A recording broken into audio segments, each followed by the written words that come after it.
তো বন্ধুরা আজকে কিন্তু আবার আমরা চলে এসেছি যে দেখতেই পাচ্ছ পেছনে ডিটেলিং স্টোরি। তো ডিটেলিং স্টোরিতে তোমরা আগেও দেখেছো যে আমি একটা R15 কার্বন এডিশনের কাজ করেছিলাম, যেটা আমার বন্ধুরই ছিল। তো সেই কাজ করানোর পরে কিন্তু আজকে আবার চলে এসেছি একটা আমাদের বন্ধুরই বাইক। তো ওকে নিয়ে কাজ করাবো, গাড়িতে PTF ইনস্টল করাবো, ঠিক আছে। তো এই ডিটেলিং স্টোরির যে লোকেশনটা তোমাদেরকে বলে দিচ্ছি। এই যে আমার ডান পাইটা চলে সান্না রোড, এবং আমি যে রাইডার দান যেতে এটা APC রোড, ঠিক আছে। ATC রোডে এই যে তোমরা কিন্তু দেখবে সোজা মোহনবাগান লেন, এই যে লেন, এই লেনের সাইডেই কিন্তু বন্ধুরা দেখতে পাচ্ছ এই যে ডিটেলিং স্টোরি। এবং আমার যে বাম পাশে দেখাও, এই যে সোজা চলে যাচ্ছে কিন্তু একদম শ্যাম বাজার, সোজা চলে যাচ্ছে শ্যাম বাজার। তো এবং এই জায়গাতে আমরা দাঁড়িয়ে আছি, চলো এবার আস্তে আস্তে করে আমরা দোকানের ভিতরে ঢুকি, এন্টার করি, এবং কি কাজ করাচ্ছি না করাচ্ছি টোটালটা পল্লাদার কাছে শুনে নেই এবং তোমাদেরকে টোটালটা তুলে ধরি, ঠিক আছে। তো চলে এসো। যেমন কি দেখতে পাচ্ছ যে এই যে KTM ডিউক 200, এটা আমার একটা বন্ধুর বাইক, তো নিয়ে চলে এসেছি। এবং এর আগে কার্বন এডিশন যে R15 সেটাতে কাজ করেছিলাম এই দাদার কাছে। তো বেশি কিছু বলবো না, তোমরা সেই ভিডিওটা অলরেডি দেখেছো অবশ্যই, মনে হয় যারা যারা দেখোনি তারা এই যে আই বাটন ওখানে ক্লিক করে ভিডিওটা দেখে নিতে পারো। তো গাড়িটায় কি কাজ করাবো না করাবো টোটালটা কিন্তু পল্লাদার কাছ থেকে শুনে নিচ্ছি, ঠিক আছে। সো পল্লাদা যদি বলো ভিডিওটা কি হবে না হবে কাজটাতে, টোটালটা যদি বলো। তো ধন্যবাদ তোমাকে আবার রিপিট আসার জন্য, ঠিক আছে। আর এর তো এজ আছে, এটা ঠিক আছে, কিন্তু গাড়ির কন্ডিশন খুব ভালো আছে। কিছু কিছু গাড়ি এজের সাথে গাড়ির কন্ডিশনে কোনো দামে যায় না। গাড়ি তোমার এই গাড়ির কন্ডিশন খুব ভালো আছে। বেসিক্যালি তুমি নেক্সট গাড়িটাই এই গাড়িতে ডান করে দাও, কারণ অলরেডি একটা কার্বন এডিশনে করেছো। তো ফিগার তুমি দিয়ে চলে, এটা তো তুমি আমার মনে হয় এই গাড়িটাই করো। আর যদি মনে হয় যে এর থেকে আরো ভালো, কিন্তু হাইবিয়াস মিনিমাম ঠিক আছে আমার মনে হয়, কারণ অলরেডি এই গাড়িটা লং টার্ম হয়ে গেছে। ক বছরের গাড়ি আছে এটা? এটা প্রায় হয়ে যাবে 3 মাস মতো হয়ে গেছে, 3 মাস হয়েছে। নেই না, এ, নতুন গাড়ি বললেই চলে। গাড়ির ভিউটা যেটা করেছিল R15 ওটা কেমন কি তার? ওটা খুব সুন্দর, মানে এখনো গ্লস মারছে যেভাবে। আদার্স যখন গাড়িগুলো যাচ্ছে তারা অনেকজন কিন্তু জিজ্ঞাসা করেছে যে গাড়িটা কোথায় করিয়েছে এবং কি কাজ করিয়েছে। তো তাহলে এই গাড়িটাতে কাজ হচ্ছে এক্স গার্ড USA। অনেক আচ্ছা আচ্ছা, 180 মাইক্রোনে PPF। 5 years ওয়ারেন্টি আছে। ইন্টারেকশন যা যা আছে ওগুলো তো কমপ্লিট হবেই। তারপরে এই ট্যাবলেটগুলো খোলা হবে, আর সেইখানে যে খোলা হবে। চলো কাজ স্টার্ট করা যাক। তো অলরেডি দেখতেই পাচ্ছ সিট ফিট কিন্তু খুলে দিয়েছে দাদা, এবং গাড়িটাতে কিন্তু ওয়াশ করিয়ে নিয়ে এসছে। এই ওয়াশ হয়ে গেছে, তারপরে কিন্তু এইবার গাড়িতে PPF ইনস্টল হবে না, এইবার হবে পেন্ট কারেকশন, পলিশিং বা পেন্ট কারেকশন হবে, তারপরে হবে PPF ইনস্টল। শুধু গাড়িটা ব্ল্যাক পার্ট আছে না, ব্ল্যাকে তার তো সলমার্কস চলে আসে, ব্ল্যাকটা অবশ্যই মেনটেন করার চাপ। পলিশটা করলে এই সলমার্কসগুলো বেড়ে গেলে গাড়িটা আরও একটু মানে যদি একটু বেশি হাই ক্লাস করা যায়, সেক্ষেত্রে পলিশটা করলে একটু বেনিফিট বেশি হয়। ঠিক আছে, তাহলে কাজটা শুরু করা যাক নাকি, চলো। তো বন্ধুরা তোমরা দেখতেই পাচ্ছ গাড়িতে কিন্তু পলিশিং শুরু হয়ে গেছে। তো এরপরেই কিন্তু আস্তে আস্তে PPF এর কাজটা এগোবে, ঠিক আছে। তো চলো ভিডিওটাতে আর বক বক না করে সোজা তোমরা একটু মিউজিকের সাথে এনজয় করো পুরো কাজটা, কারণ দাদাদেরকে কাজের সময় ডিস্টার্ব করবো না। তো চলো ভিডিওটা মিউজিকের সাথে তোমরা এনজয় করো।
তো বন্ধুরা তোমরা দেখতেই পাচ্ছ যেগুলোতে PPF ইনস্টল হচ্ছে দাদা কিন্তু সেইগুলোকে কিন্তু ব্লেড দিয়ে কেটে কেটে কিন্তু সেগুলো সাইজ মাফিক মতো সবগুলো সেট আপ করছে, ঠিক আছে। তো দাদা কিন্তু খুব সুন্দরভাবে নিজের মতোই করে কাজ করছে। তো কাজ করুক, তোমরা ভিডিওটা শেষ পর্যন্ত দেখতে থাকো। তো এখন এতগুলো কাজ চললো, দেখতেই পেলে তোমরা। এখন চলছে যে ট্যাঙ্কটা আছে তার উপরে কিন্তু চলছে ব্ল্যাক PPF। কারণ ব্ল্যাক PPFটা কেন করাচ্ছি, কারণ আগেও যে আমরা R15টাতে করেছিলাম ব্ল্যাক PPFটা সামনের ভাইজারে উইন্ডশিল্ডে, তো সেটা কিন্তু ভালোই মানে মানে শাইনিংটা ভালোই দিচ্ছিল। তো তার জন্য কিন্তু আমরা ট্যাঙ্কটা যেহেতু ব্ল্যাক আছে ফুল, তার জন্য কিন্তু ব্ল্যাক PPFটা আমরা ইনস্টল করাচ্ছি নাকি দাদা। একদম ব্ল্যাক বলে গাড়িটা একদম জেড ব্ল্যাক হয়ে গেল, আর একটা দেখতে আরো সুন্দর হয়ে গেল। আর তুহানি তো মানে নতুন কিছু করতে হবে, এটা তো অন্য গাড়ির থেকে দেখতে ইউনিক লাগে। ইউনিক লাগে আর আলাদা লাগে না। ব্ল্যাকটা করলে ডার্ক ব্ল্যাক জেড হয়ে যাবে, অন্য কালারের সাথে এই কালারটা মিলবে না, তাই এটা তো তোমাদের একটা অপরচুনিটি হয়ে যাবে জিজ্ঞেস করতে কি করিয়েছো।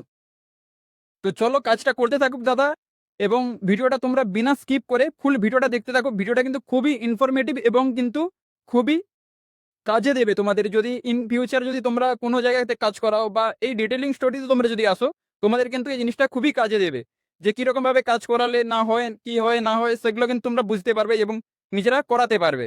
এবং দাদা কিন্তু তোমাদেরকে গাইড করে দেবে, এবং দাদা তোমাদেরকে একটা ফুল র্যাপটপ একটা আইডিয়া দিয়েও দেবে তোমাদেরকে। তো চলো দাদা কাজটা করতে থাকো, তোমরা ভিডিওটা বিনা স্কিপ করে ফুল ভিডিওটা দেখতে থাকো। যেমন কি দেখতেই পেলে যে ব্ল্যাক পিপিএফটা যখন ইনস্টল করা ছিল তোমাদেরকে দেখালাম, তারপরে দেখো সাইনি নেসটা দেখো, তারপরে এরপরে যখন 1 সপ্তাহ পরে যখন আবার আসবো, তখন যখন আবার সেরামিক কোটিং হবে, তখন কিন্তু এর গ্লেজ আরও নিখরকে আসবে। ঠিক আছে, তো চলো এখন কাজটা করতে থাকুক, শেষ হোক, তারপরে তোমাদেরকে এর যে প্রথমে কীরকম ছিল তারপর লাস্টে কীরকম ফিনিশিং এলো টোটালটা তোমাদের সামনে তুলে ধরবো। ঠিক আছে, তো চলো ভিডিওটা না স্কিপ করে লাস্ট পর্যন্ত দেখতে থাকো ভিডিওটা। তো আপাতত বাইকটাতে কিন্তু পিপিএফ ইনস্টলেশনটা সবেমাত্র শেষ হলো। তো এইবার কিন্তু দাদারা কিন্তু এখানে সব যে গাড়ির যে সিট এবং যে ফেয়ারিংগুলো আছে সেগুলো সব কিন্তু আবার ফিট করছে। ঠিক আছে, তো গাড়িটা কিভাবে নতুন হয়েছে না হয়েছে সব কিছু, গাড়িটা পুরো ভালোভাবে ফিটিংস হয়ে যাক, তারপরে তোমাদের সামনে টোটালটা তুলে ধরি। ঠিক আছে, তো দেখতে গেলে গাড়িটাতে টোটাল কি কাজ হলো না হলো, এইবার ব্ল্যাক পিপিএফ হয়েছে পুরো ট্যাঙ্কটা, এবং এগুলোতে কিন্তু পিপিএফ হয়ে গেল, যে ট্রান্সপারেন্টটা হলো, এবং পিপিএফটার নাম হলো কিন্তু এক্স গার্ড। ঠিক আছে, মাল আছে তিনটা ভেরিয়েন্ট। তো এবার এবার কি কি কাজ হয়েছে না হয়েছে টোটালটা কিন্তু দাদার কাছ থেকে আমি জেনে নেবো। ঠিক আছে, বলেন। এই গাড়িতে শুধুমাত্র ট্যাঙ্কটা আমরা একটুখানি চেঞ্জ করেছি, রিজন কাজ থেকে ব্ল্যাক ছিল একটু পার্টিকেল দেখা যাচ্ছিল, কারণ ব্ল্যাকেতে বাইকের কি হয় না পেন্ট যদি একটু কাটে না, তো বাইকের তো পাতলা পেন্ট হয়, যেহেতু ব্ল্যাক আছে তো সানপেন্সি হালকা দেখা যাচ্ছে। তো স্যারের সাথে কথা বললাম, স্যার বলে তাহলে ব্ল্যাক পিপে অলরেডি কার্বন এডিশন থেকে ব্ল্যাক পিপে মেছু, এখানে ট্যাঙ্কটা শুধু ব্ল্যাক পিপে পাচ্ছে, আদার্স যা আছে ট্রান্সপারেন্ট। এক্স গার্ড যে আছে, এক্স গার্ডের টপ ভেন কেটে এবিএসের প্রোডাক্ট আছে, ওটার কাজ করা আছে 180 মাইক্রন 5 ইয়ার্সের ওয়ারেন্টি, প্লাস ব্ল্যাক টিপটার 5 ইয়ার্সের ওয়ারেন্টি 1। কাজটা খুব চলছে, এবং এর যে মানে মেনটেনেন্সে যখন আমি আবার আত্র 5 দিন হবে কিন্তু করা আছে, সেরামিক আছে যখন হবে, তো তখন কিন্তু গাড়ির গ্লেজ কিন্তু আরো খুব সুন্দরভাবে উঠে আসে। অ্যাকচুয়ালি ইয়াতে 7 ডেজে মেনটেন দিয়েছে, আর এর ভিতরে তো বলেছি আমি, এই যে আমরা কাজ এখন বেসিক্যালি করলাম, তো ওতে কি আছে কিছু কিছু ক্ষেত্রে জল ছাড়ে, কিছুতে কি আছে সাইড যখন সুইচা যখন চলে তো হালকা করে একটু জল ছাড়ে, আইপ্যাডে ইঞ্চ থাকলে কি হয় যখনই সানসেটের গাড়িটা বেরোবে ওবি রেজিস্ট্রেশনে কি আছে তোমার জলটাও ক্লিয়ার হয়ে যায়, মোটামুটি 2 থেকে 3 দিন লাগে, তাও 7 ডেজ একটা ভরা থাকে, যে একটা গ্যাপ থাকলে যেখানে কাস্টমার একটা টাইম বাড়াতে আসতে হবে, তার জন্য 7 ডেজ ম্যাক্সিমাম। এর মধ্যে যদি কিছু ইস্যু হয় সেটাই 7 দিনের মধ্যেই হবে, সেই ইস্যুটা সর্ট আউট করে প্লাস গাড়িটা আরেকবার সেরে নিতে গাড়িটা আরো বেশি ফাইন করে। সেক্ষেত্রে এটা একটা কাজই আছে বলতে পারি, কাজ যেন সাইন রাস্তায়। ওটাই বলছি, তোমরা কিন্তু যখন কাজ করাতে আসবে, এই ডিটেলিং স্টোরিতে শুধু বলছি না, আদার যে ডিটেলিং যে কাজ হয় এখানে, তোমরা কিন্তু কাজ করাতে এলে টাইম হাতে নিয়ে আস, কারণ টাইম যদি হাত দোকানের মধ্যে আর আমার দোকানে তোমার কি ভালো লাগে? পরিষ্কার কথা দেখো, ভ্যালু ফর মানিতে কাজ করছো, বিহেভিয়ার, তারপরে মেন হলো আমার কাজটা কিন্তু একটু সুদক্ষ হাত দিয়ে আমার কাজ চলছে। সুদক্ষ কাজ নিতে চাইতে কিন্তু অবশ্যই আসতে হবে ডিটেলিং স্টোরি। বন্ধুরা দাদা কিন্তু বলেই দিল, তোমরা শুনে নিলে, বাইকটার ওপরে কিন্তু 5 বছর পিপিএফ এর ওপরে ওয়ারেন্টি আছে, এবং সেরামিকটার উপরে কত দিনের ওয়ারেন্টি দাদা? 3.5 বছরের কিন্তু পিপিএফ সিরামিক কোটিং এর উপরে ওয়ারেন্টি আছে। ঠিক আছে, তো গাড়িটার কি রেট পড়লো সেটাও কিন্তু দাদা বলে দিয়েছে। তো যদি তোমরা নতুন বাইক কিনে থাকো বা নতুন যদি 4 চাকা কিনে থাকো, তাহলে কিন্তু অবশ্যই তোমরা কন্ট্যাক্ট করবে ডিটেলিং স্টোরি।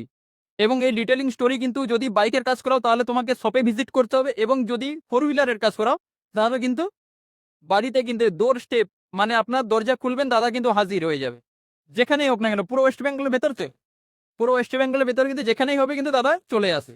ঠিক আছে, তো ভিডিওটা এখানেই শেষ করছি, দেখা হচ্ছে আবার নেক্সট কোনো ব্লগে। তোমরা অবশ্যই ভিজিট করবে কিন্তু এই ডিটেলিং স্টোরিতে। চলো বাই।